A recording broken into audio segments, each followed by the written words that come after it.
I had covered a lot of religious organizations and subcultures and so-called cults and religion in Harlem.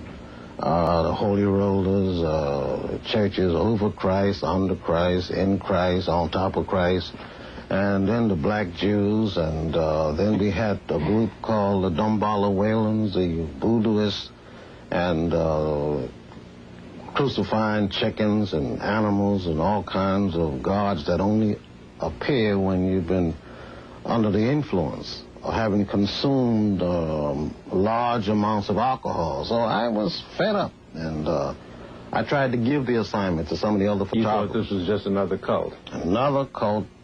A grown man calling himself X, didn't know his own last name.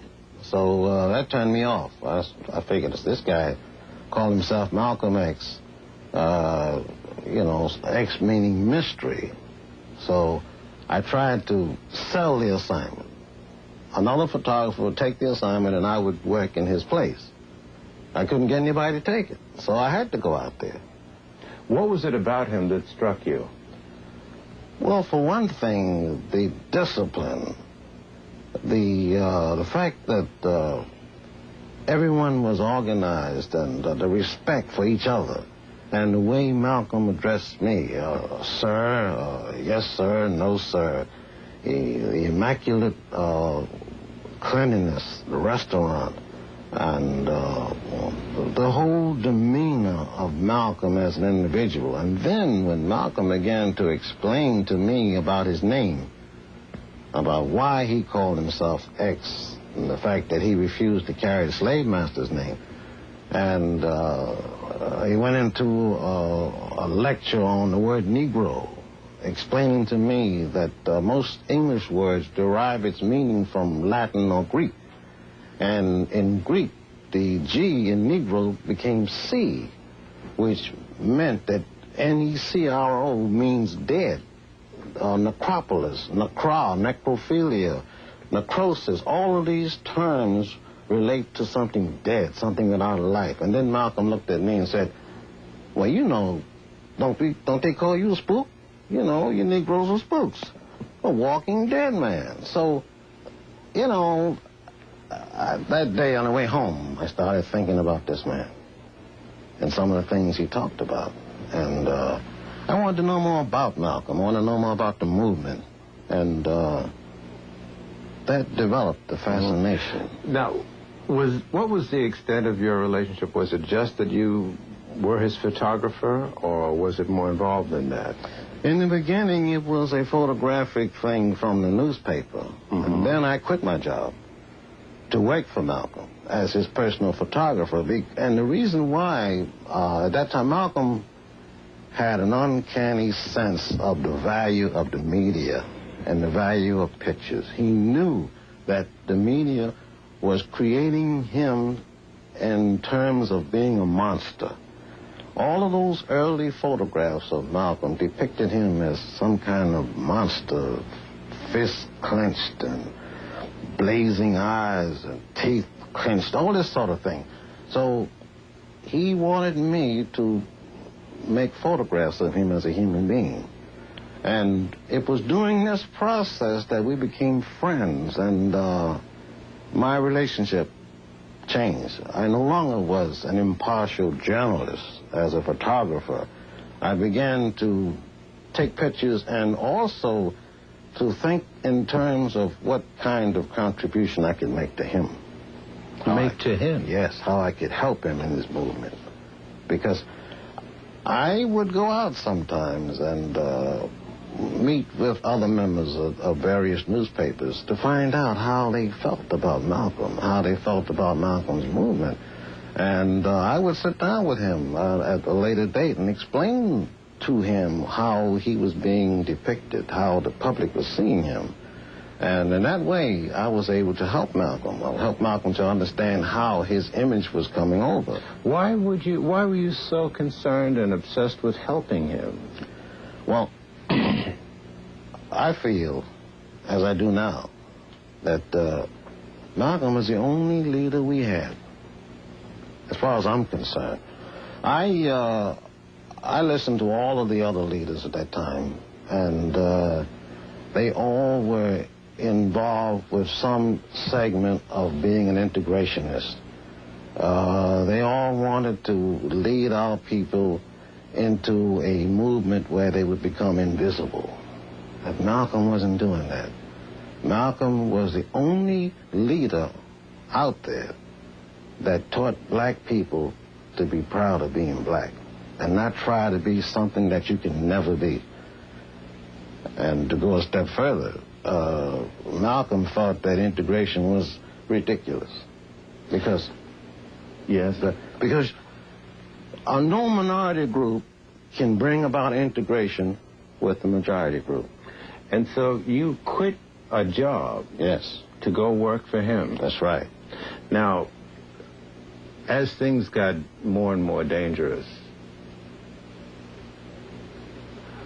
what thoughts ran through your mind? Did you ever feel as though you should jump ship because you knew that things were getting hot? Yes, there was times when I thought about that. And I thought about the danger, and I realized that it was possible that I could get killed. And I talked about that with my family.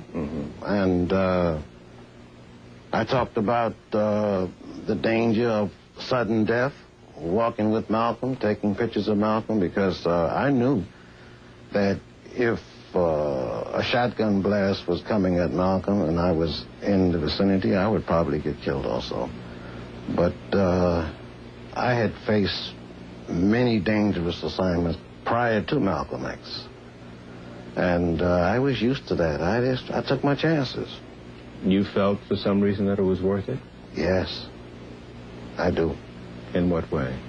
Well, the role that Malcolm played in our society is something that we will learn to appreciate as time goes on, because sooner or later, black people will have to realize that the things that Malcolm was saying is true.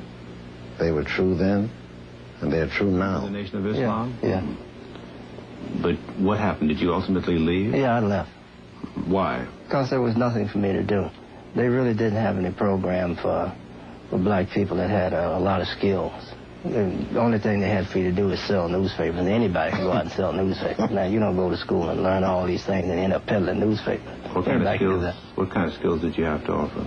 Well, photography, electronics, and I'm a very good researcher. And I had some strange training in the service I used to tell Malcolm about. So even though you liked Malcolm, you couldn't cut the organization, so you left. Yeah. And then after the split, what happened? Well, after the split, I read about it in the newspaper. As soon as I read it, I knew something crazy was going on. Because nobody stops betting on a winning team unless you've gone crazy. So when they put him out, I called him up the next day. And he was glad to hear from me. So he said he'd like to see me. He had a lot to talk about. So I gave him my address, and he drove over to the house. And we spent the whole day talking about a lot of things that had gone on. And how he found out about a lot of things. And what he planned on doing. He was hoping he could just do the 90 days and then go back, even if he couldn't go back as a minister. He just wanted to be a member of it. But after the 90 days was up, we realized that was never going to take place, so we had to get going. We had a world-renowned figure, and no organization, no mailbox, no nothing. So we were playing catch-up most of the time. And we started holding meetings in various people's houses, and then we started meeting in the Audubon, and then there were people who always claimed they wanted to be a part of it, but they couldn't deal with the discipline of the religion, so that's what the OAAU was set up for, give them something to do. And some people came in, a lot of good people came in, and they did some very good work. And then when did the heat really become intense? After he gave the speech down at the Militant Labor Forum, See, when you go around calling white people the devil, they don't mind that. They put you on television, let you come around the college campuses and pay you honorariums.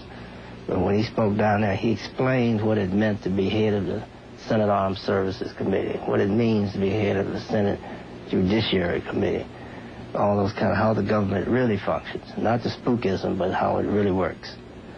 And when we came out of the building that night, we were standing there, me, him, and Brother John, waiting for him to bring his car around. And I told him, I said, man, we're in trouble now. He said, what do you mean? I said, well, you just stop talking nonsense and start explaining how it operates. You're not supposed to do that. Because most Americans don't know how this country operates. White or black, they don't have any idea how this country operates. What did he say? Well, he explained how government agencies work, how they work in other countries. No, I mean, what did he say about your remark? Oh, he said, well, something to the effect that that's the kind of organization we're trying to develop where people really understand, that they have to understand things. And so his teachings were becoming less religious and more political and analytical. That was a definite shift away from the religious base. Mm-hmm. Yeah. And then that's when you all became aware that some people wanted to take his life. Right. And then I guess your role with him started to change from a researcher and organizer to a bodyguard, huh? Just about, yeah. Very close to it. How would you parcel that out in your work day? I mean, you had to work to feed yourself. Yeah, when I had a night job. Mm-hmm. And so other brothers would be with him in the evenings, and I'd be with him and some other people during the daytime.